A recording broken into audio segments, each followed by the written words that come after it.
Yes, let's go.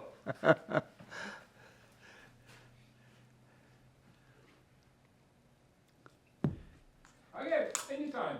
All right, good. Whatever's good for you. I'm ready.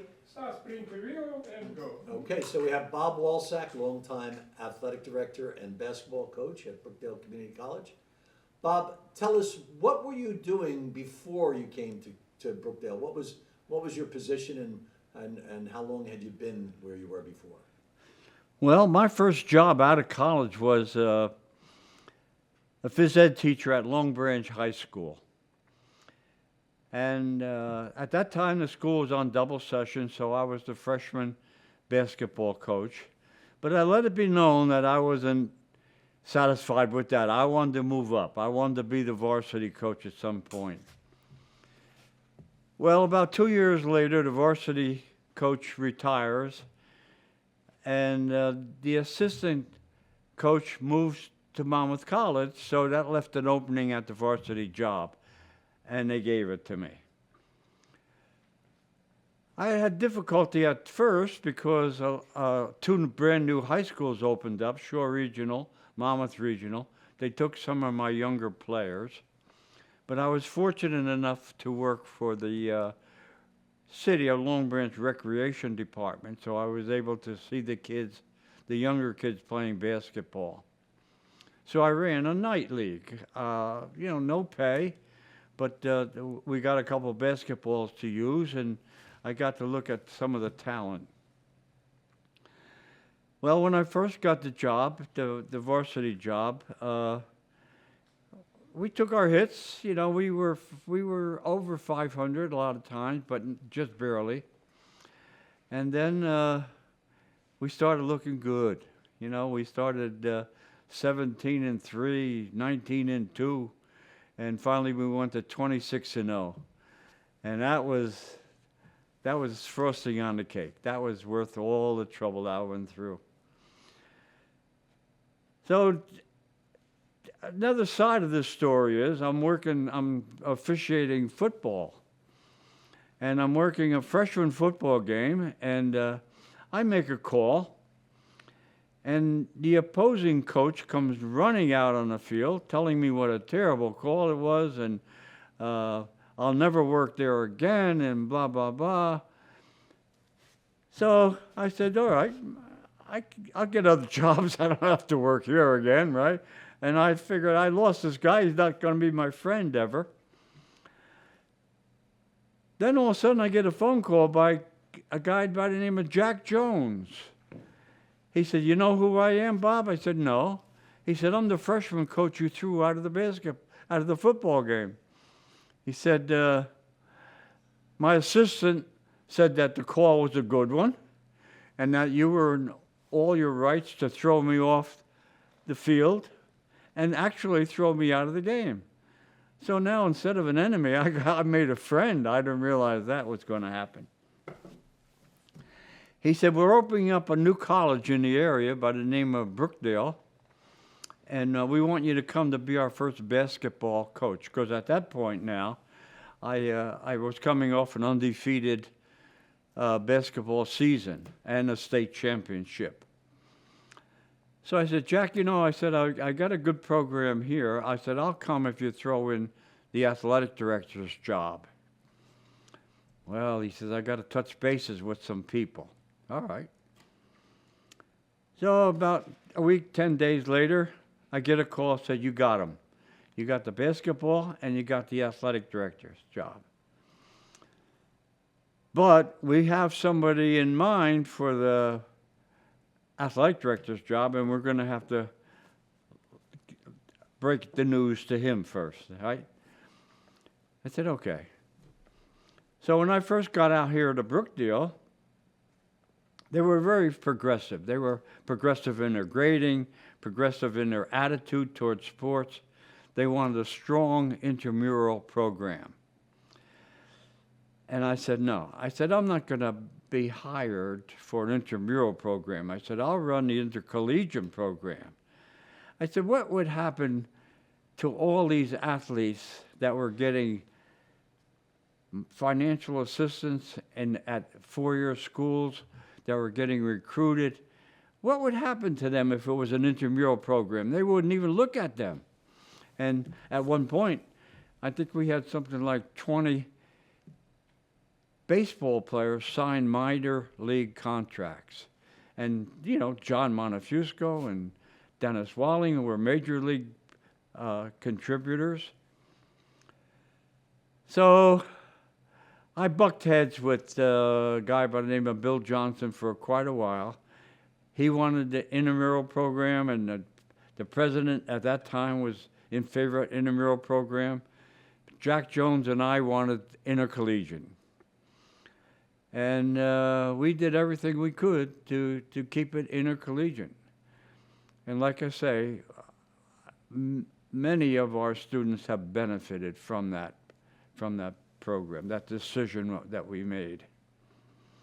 Now, Bob, we did have a strong intramural program, and you eventually took over that program. So we had a very strong intramural program. So why don't you talk about how they did coincide? Oh, yes. Did happen. Oh, yes. So tell us about that.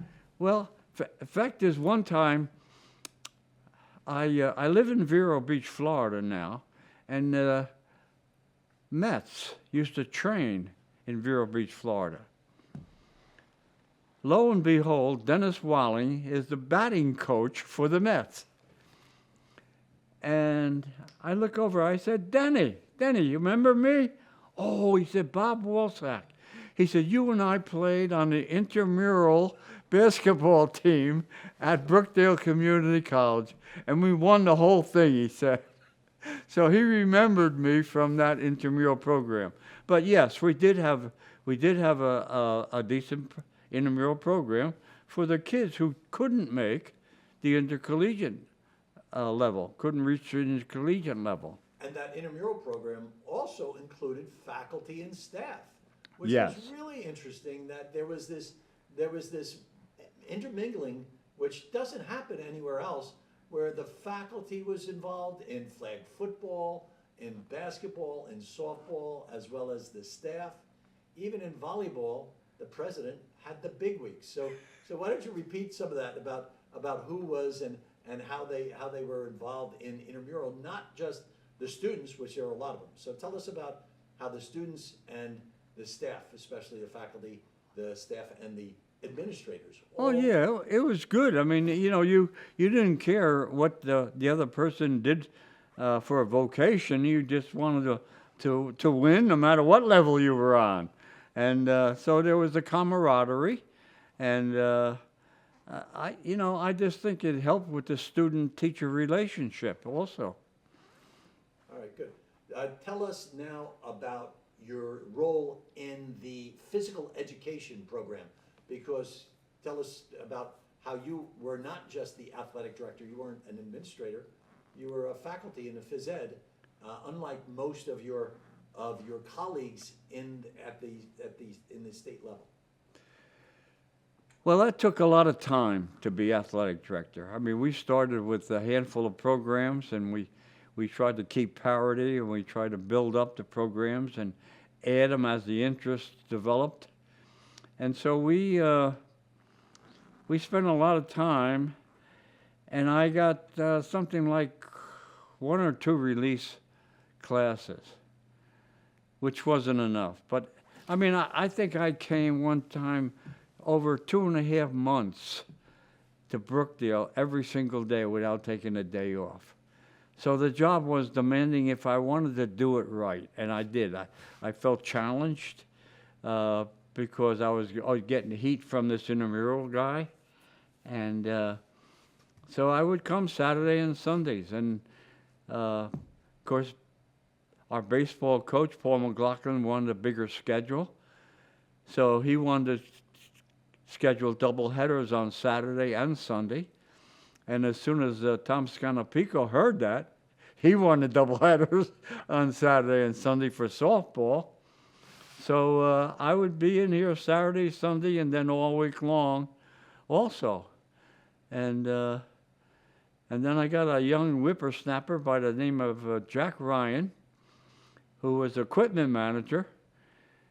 Later on, we moved him up to the athletic trainer, and then we he did a great deal of help. He was a great deal of help for me in the intercollegiate program. So we kind of gave him the unofficial title of assistant athletic director. So as we moved along and the program grew, I had help. I had some outside help. But I did teach tennis. I did teach CPR and first aid for the nursing program here. I taught some classes out at the Fire and Police Academy, Monmouth County Fire and Police Academy. So I was a busy little beaver. But I enjoyed the work. I enjoyed the coaches, the camaraderie.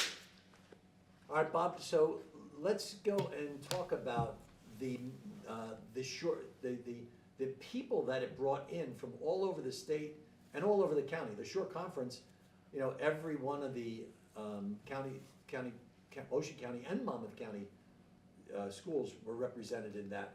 You know, the champions came here, but our name was in the paper all the time. So tell us about how that made Brookdale's name pretty widespread in the entire state.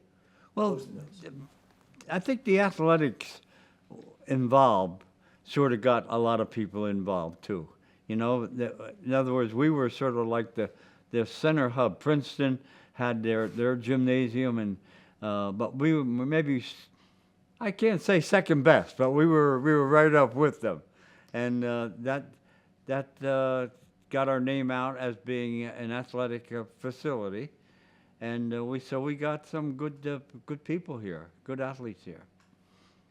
The Hurley brothers, you know, the Yukon brother and the Arizona State brother, both won state champions. Oh, sure. Here in Brookdale. Yeah. So tell us about Bobby Hurley Sr. and his teams. His son was a freshman the first year that they came here.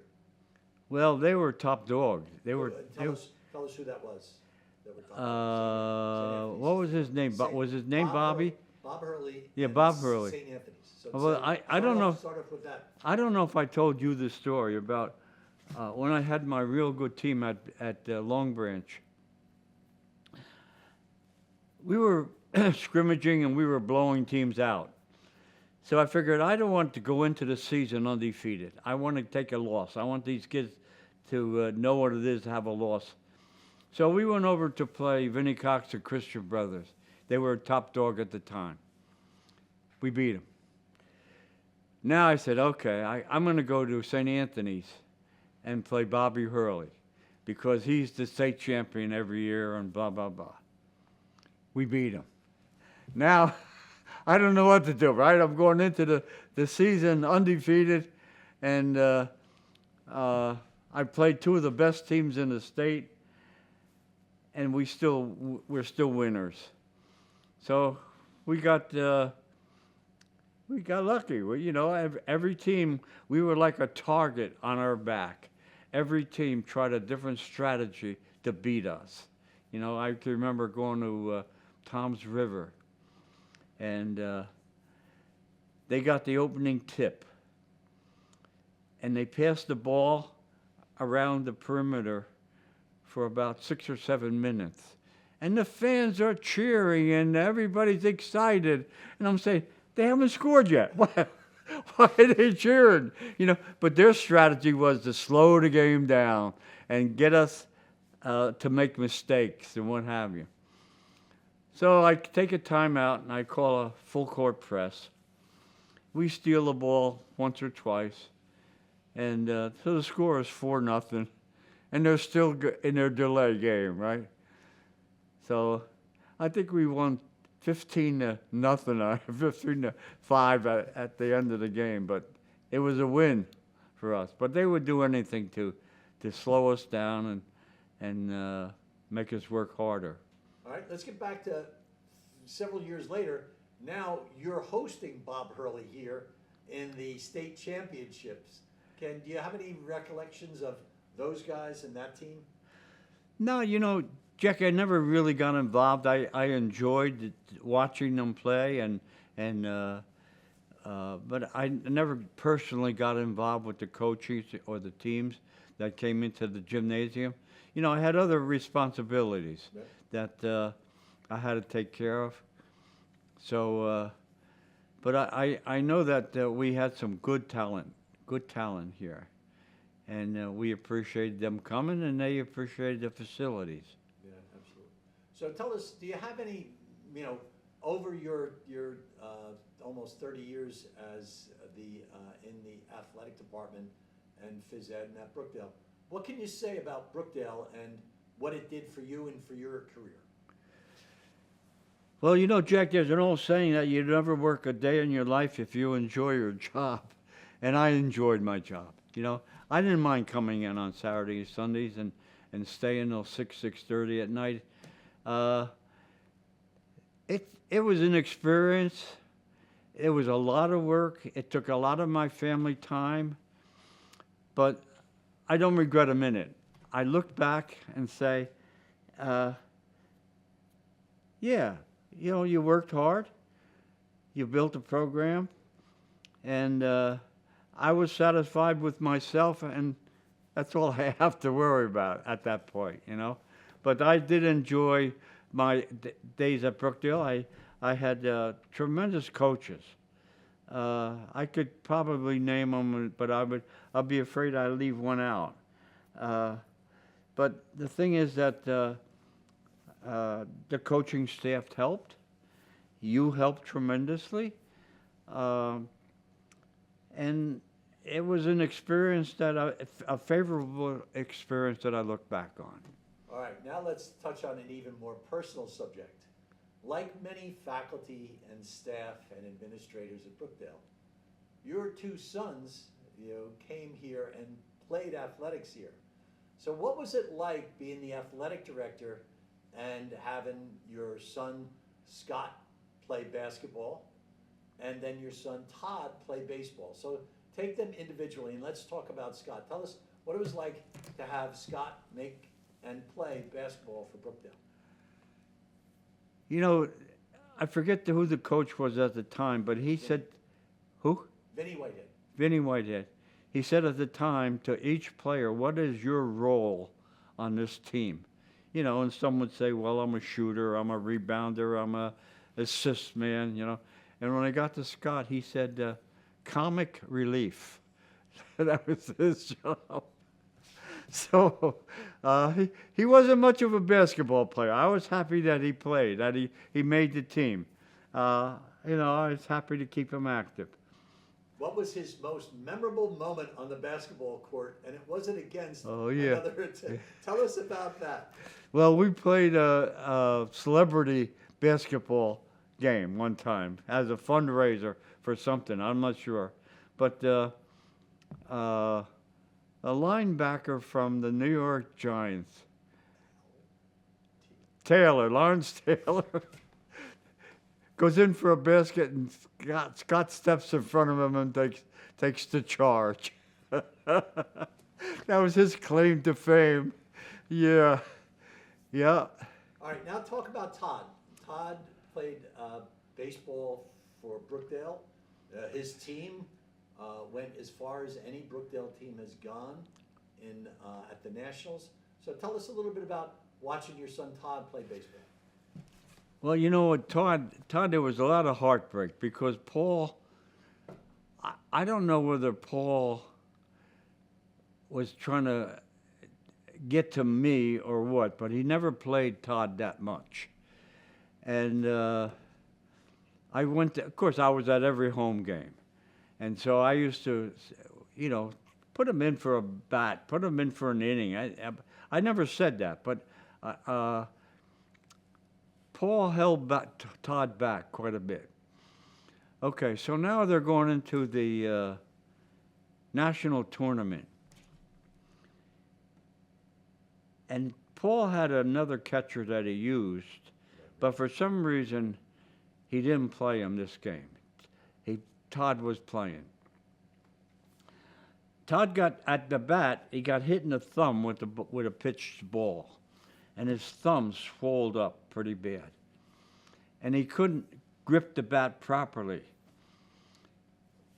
And Paul comes over to me and says, Bob, you got to tell Todd that I need him in this game, that he is not to come out of the game because he's hurt. I said he would never do that.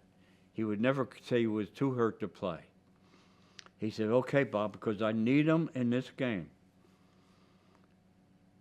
So I didn't say anything to Todd. Todd gets up, takes a full swing, and the ball goes like a bunt to the pitcher, because he couldn't grip the bat properly. But it didn't go right to the pitcher, it went to the left side. So anyway, Todd beats it out for a base hit, and it helped the score in the game. And we're up, I think in the ninth inning we were up a couple runs. And Todd, a guy named Shuey rings the bell. He was pitching. And he can't find a plate. Walks a couple, gives up a hit. Walks a couple, gives up a hit. Finally, Todd goes out to him and says, look, never mind the corners. Just throw it right down the middle. Hit me in the glove right down the middle. And Shuey couldn't do it.